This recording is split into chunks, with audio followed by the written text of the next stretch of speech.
Φαίνεται λίγο τρελό. Προκαλεί την κοινή λογική η ιδέα ότι υπάρχει μία μέθοδος με την οποία να μπορεί κάποιος να μελετά ευχάριστα ενώ δεν έχει καμία όρεξη να το κάνει.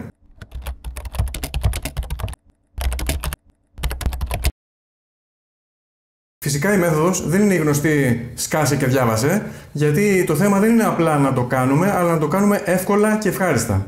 Η μέθοδος αφορά και αυτούς που βαριούνται να διαβάσουν κάποια συγκεκριμένα μαθήματα, αλλά και τις πιο ανίατες περιπτώσεις ατόμων που βαριούνται να μελετήσουν οτιδήποτε, κοινώς δεν ανοίγουν βιβλίο. Είτε σου τις πάνε τα μαθηματικά, είτε απεχθάνεσαι τα αρχαία, είτε σου τις πάει οτιδήποτε είναι γραμμένο σε βιβλίο, αυτή η μέθοδος θα σε μετατρέψει σε έναν ικανότατο, χαρούμενο μαθητή.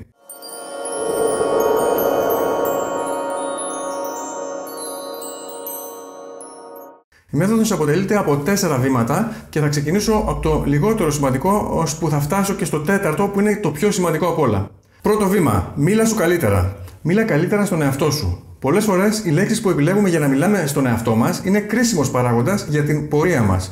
Ενώ προσέχουμε πώς μιλάμε στους γονείς, προσέχουμε πώς μιλάμε σε έναν καθηγητή, σε έναν παπά, σε έναν ηλικιωμένο, σε έναν φίλο μας, για να μην το πληγώσουμε παράδειγμα, δεν προσέχουμε καθόλου πώς μιλάμε στον εαυτό μας. Έχουμε κάθε βράδυ για ύπνο με αρνητικές σκέψεις για το πόσο χάλια τα πήγαμε στο τάδε πράγμα, πόσο άσχημοι, κοντοί, χοντροί, κοκαλιάριδες είμαστε, πόσο καλύτερος, πιο ερωτεύσιμος, πιο έξυπνος, πιο ικανός μαθητής είναι ο άλλος από εμάς και ούτω καθεξής. Αυτή η κακή συμπεριφορά μας απέναντί μας, την άλλη μέρα με έναν αόρατο τρόπο μας ρίχνει ψυχολογικά. Πράγμα που μας κάνει να τα πηγαίνουμε ακόμα πιο χάλια σε διάφορα πράγματα. Όταν παρατηρούμε πόσο χάλια τα πήγαμε, επιβεβαιώνονται οι αρνητικές μας σκέψεις και αυτό μας οδηγεί αργότερα στο να μιλάμε ακόμα πιο άσχημα στον εαυτό μας και ούτω καθεξής. Έτσι δημιουργείται αυτός ο φαύλος κύκλος, μου μιλάω άσχημα και αυτό με ρίχνει τόσο που την άλλη μέρα τα πάω χειρότερα, βλέποντας ότι τα πάω χάλια, μου μιλάω ακόμα πιο άσχημα κλπ.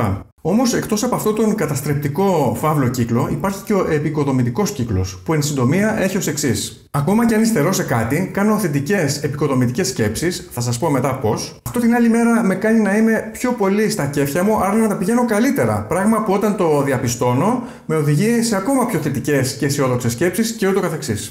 Το θέμα των θετικών σκέψεων και του πώς να μιλάμε στον εαυτό μας είναι μεγάλο και δεν θα το εξαντλήσω εδώ.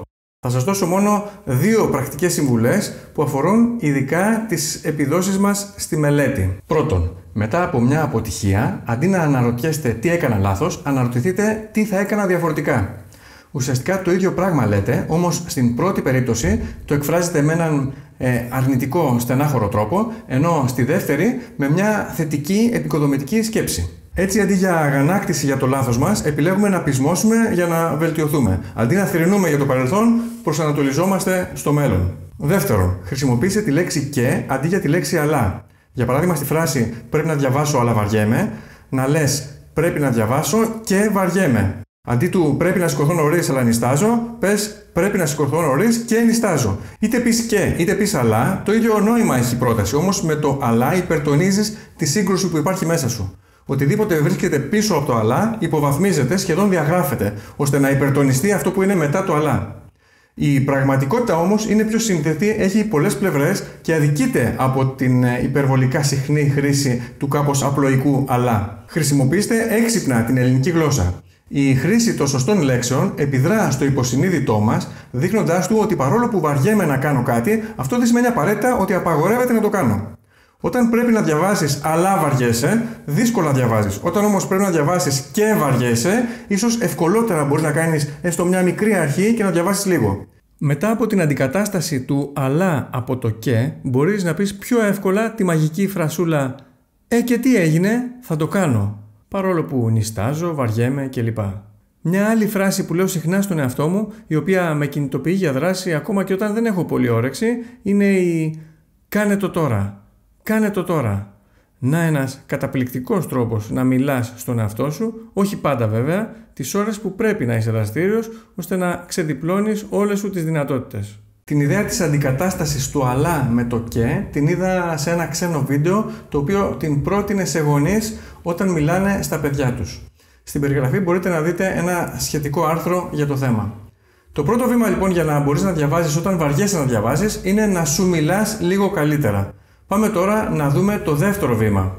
Βρες κάτι ενδιαφέρον σε αυτό που θεωρείς το πιο σαχλό και άχρηστο μάθημα. είτε στο σχολείο είτε στο πανεπιστήμιο. Όλοι έχουμε μαθήματα που αγαπάμε και μαθήματα που μας αφήνουν παγερά αδιάφορους. Θα σας πω τη δική μου ιστορία σχετικά με αυτό. Όταν ήμουν μαθητής, ήμουν άριστος στα μαθηματικά και τη φυσική. Ήταν μαθήματα που λάτρευα. Απ' την άλλη, όμως, ήμουν ο απόλυτος πάτος στα φιλολογικά, ιδιαίτερα στην ιστορία και τα αρχαία, τα οποία δεν είχα βρει το κουράγιο να διαβάσω ούτε ένα λεπτό σε όλη μου τη μαθητική καριέρα. Τα χρόνια πέρασαν και στα 23 μου πήγα στρατό, όπου πέρναγα χάλια γιατί δεν είχα τίποτα ενδιαφέρον να κάνω.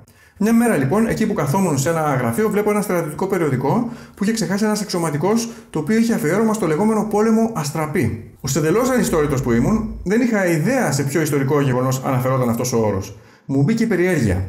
Άνοιξα τις εσωτερικές σελίδες και διάβασα σε τι αναφέρεται. Αναφερόταν στον πόλεμο που έκανε ο Χίτλερ και κατέλαβε πανεύκολα μεγάλο μέρος της Ευρώπης. Στο προηγούμενο μεγάλο πόλεμο της Ευρώπης, τον Πρώτο Παγκόσμιο, οι αντιμεχόμενοι πολεμούσαν για χρόνια χωρίς να μπορεί κανένας να νικήσει τον άλλον, ενώ σκοτώνονταν εκατομμύρια άνθρωποι σε ένα πόλεμο χαρακομμάτων. Κι όμως ο Χίτλερ χρησιμοποίησε μία μέθοδο με την οποία κατέλαβε μεγάλες χώρες εντός ημερών. Μήπως την ξέρετε? Φαντάζομαι οι περισσότεροι όχι. Μου μπήκε τεράστια περιέργεια να μάθω ποια ήταν η μέθοδος του πολέμου Αστραπή. Γιατί δεν μπόρεσε να σταματήσει το Χίτλερ κανείς.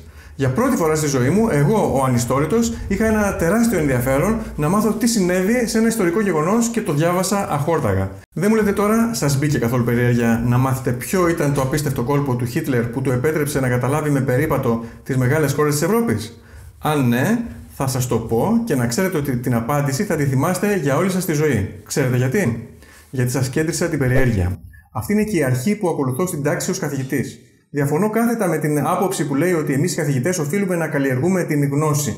Ποτέ δεν καλλιεργώ τη γνώση στους μαθητές μου, αλλά καλλιεργώ την περιέργεια. Εφόσον κεντρήσω την περιέργεια, όπως ίσως σας την κέντρισα τώρα, η γνώση είναι μια σχεδόν ασήμοντη λεπτομέρεια και την λέω λεπτομέρεια γιατί είναι απολύτως βέβαιη, έρχεται αυτόματα, αβίαστα και σίγουρα. Αυτό που δεν είναι σίγουρο και έχει δυσκολία είναι το να καλλιεργήσεις στον μαθητή σου την περιέργεια. Τι γίνεται όμως αν έχετε την ατυχία, το μάθημα ή ο καθηγητής να μην σας κεντρίζει την περιέργεια? Η λύση είναι να την καλλιεργήσετε εσείς. Για κάποιο ζήτημα του μαθήματος που εσείς θα επιλέξετε.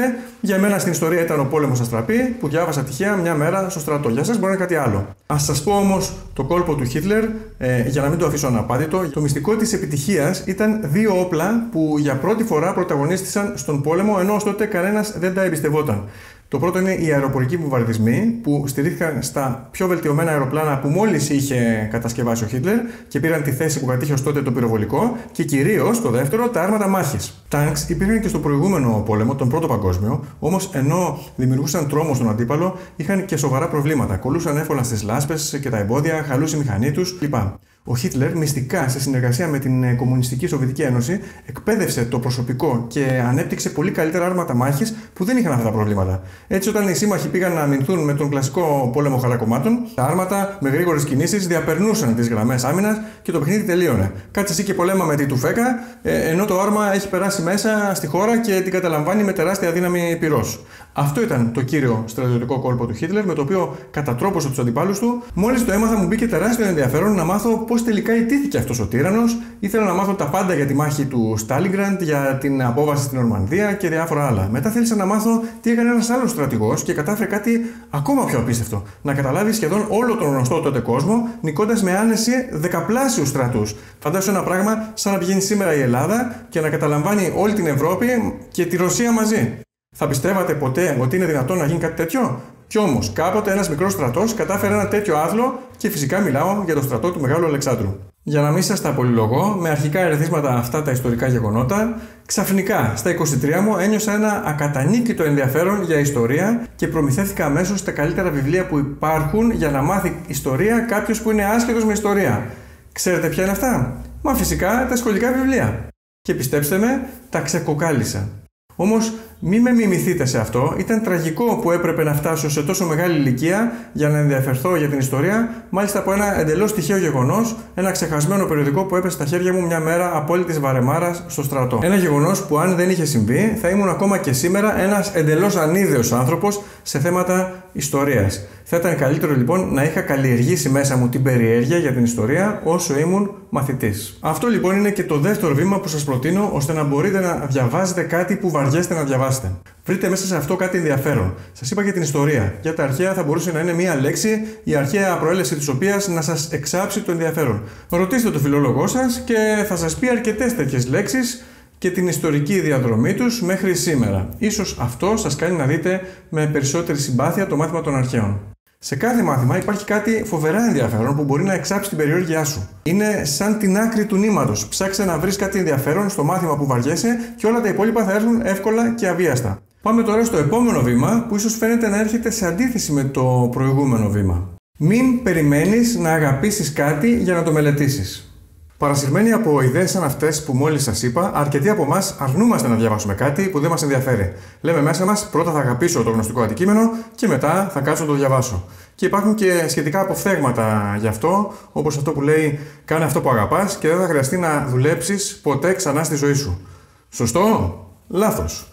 Δεν είναι αυτή η σωστή σειρά. Η σωστή σειρά είναι πρώτα να μελετάς κάτι και μετά να το αγαπάς όλο και περισσότερο μαθαίνοντάς το και τότε ναι, αυτή η αγάπη του γνωστικού αντικείμενου σε βοηθά να προχωρήσεις παραπέρα. Όμως δεν υπάρχει καμία ανάγκη να αγαπάς κάτι εξ αρχής για να αρχίσεις να εργάζεσαι σε αυτό. Όπως λοιπόν σου λέω στο προηγούμενο βίντεο, ψάξε την άκρη του νήματος, ψάξε αν μπορείς να βρεις κάτι ενδιαφέρον στο μάθημα που βαριέσαι για να ξεκινήσεις από εκεί. Όμως, ακόμα και αν δεν βρίσκεις τίποτα ενδιαφέρον, ξεκίνα να μελετάς αυτό το σπαστικό, βαρετό μάθημα και να είσαι απόλυτα σίγουρος ότι σταδιακά θα το αγαπήσεις και αυτό θα κάνει πολύ πιο ευχάριστη τη μελέτη.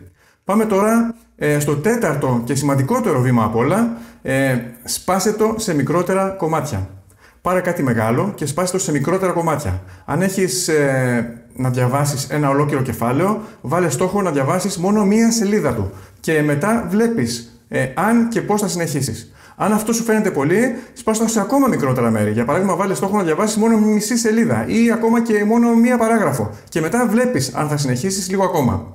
Κάνε το ίδιο και με το χρόνο μελέτης. Αντί να πεις θα διαβάσω σήμερα 3 ώρες, πάρε την απόφαση να διαβάσεις με χρονόμετρο μόνο 1/4. Και μετά βλέπεις αν θα συνεχίσεις για λίγο ακόμα να διαβάζεις. Επίσης, ξεκίνα με κάτι εύκολο. Εκτός από τη μικρή διάρκεια της μελέτης, όταν βαριέσαι να διαβάσεις, θα σε βοηθήσει να ξεκινήσεις με κάτι εύκολο. Το εύκολο μπορεί να μην είναι καν μελέτη, να είναι μια εύκολη δουλειά, όπως παράδειγμα η τακτοποίηση του γραφείου σου, το στρώσιμο του κρεβατιού. Η επιτυχής περάτωση μιας εύκολης εργασίας θα μας δώσει την απαραίτητη φόρα για να καταπιαστούμε με κάτι δυσκολότερο. Επιτρέψτε μου πριν συνεχίσω παρακάτω να αλλάξω πουκάμισο. Έτοιμος. Πάμε λοιπόν. Πολύ βασικό στοιχείο αυτής της πρακτικής είναι το να είμαστε ειλικρινά ικανοποιημένοι με την περάτωση του μικρού μας στόχου. Για παράδειγμα, αν έβαλες στόχο να διαβάσεις μόνο μισή σελίδα ή μόνο ένα μισάωρο, δεν αρκεί να το κάνεις, θα πρέπει μετά να είσαι και ικανοποιημένος από αυτό. Όχι να θεωρείς ότι αυτό που έκανες ήταν άχρηστο ή ότι κοροϊδεύεις τον εαυτό σου. Και αυτή την ικανοποίηση δεν χρειάζεται να την προσποιηθείς. Έχει απόλυτο δίκιο να είναι ικανοποιημένος με ένα 20 λεπτό διάβασμα ανά ημέρα κάποιος που τον τελευταίο μήνα δεν έχει διαβάσει καθόλου. Θα έλεγα η αρχή είναι το ήμιση του παντός, όμως αυτό είναι ανακριβές. Η αρχή είναι το παν. Το 80% της δυσκολίας να διαβάσεις μία ώρα είναι στα πρώτα 5 λεπτά και το υπόλοιπο 20% της δυσκολίας στα υπόλοιπα 55 λεπτά. Γι' αυτό όλη μας η προσπάθεια πρέπει να επικεντρώνεται στην αρχή, στην έναρξη της προσπάθειας. Το άλλο σημείο κλειδί της πρακτικής αυτής είναι να εφαρμόσεις την αρχή της προοδευτικής επιβάρυνσης. Τι λέει αυτή η αρχή? Ναι, να είσαι απολύτως ικανοποιημένος από την μικρή αρχική σου επίδοση, αλλά απ' την άλλη να τη βελτιώνεις διαρκώς. Αν για παράδειγμα μετά από πολύ καιρό διαβασιάς για πρώτη φορά κατάφερες να διαβάσεις 20 λεπτά, πανηγύρισε γιατί το αξίζεις, όμως την επόμενη μέρα προσπάθησε να διαβάσεις μισή ώρα. Μια-δυο μέρες αργότερα θα διαβάσεις λίγο ακόμα, μέχρι κάποια στιγμή να φτάσεις να διαβάζεις 2 ώρες τη μέρα. Επιβάρυνε τον εαυτό σου προοδευτικά και σε 2 εβδομάδες θα πιάσεις έναν ρυθμό μελέτης που ούτε φανταζόσουν για σένα. Αυτά είναι τα 4 βήματα που εγγυώνται 100% επιτυχία σε όσους θα ήθελαν να διαβάσουν ενώ βαριούνται να διαβάσουν.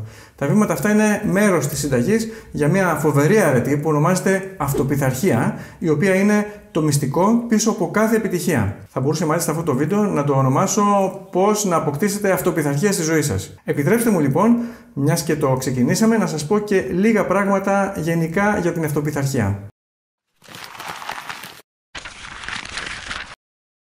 Καμιά φορά απελπιζόμαστε που βλέπουμε ένα συμμαθητή ή συμφοιτητή μας να διαβάζει ένα πράγμα μία φορά και να το μαθαίνει καλύτερα από εμάς που το διαβάσαμε 3 φορές. Εκεί είναι που απογοητεύεσαι και λες, ό,τι και να κάνω δεν το έχω. Όμως έρευνες έχουν δείξει ότι δεν είναι ο δείκτης νοημοσύνης ο καθοριστικός παράγοντας για την επιτυχία στις εξετάσεις, αλλά η αυτοπειθαρχία.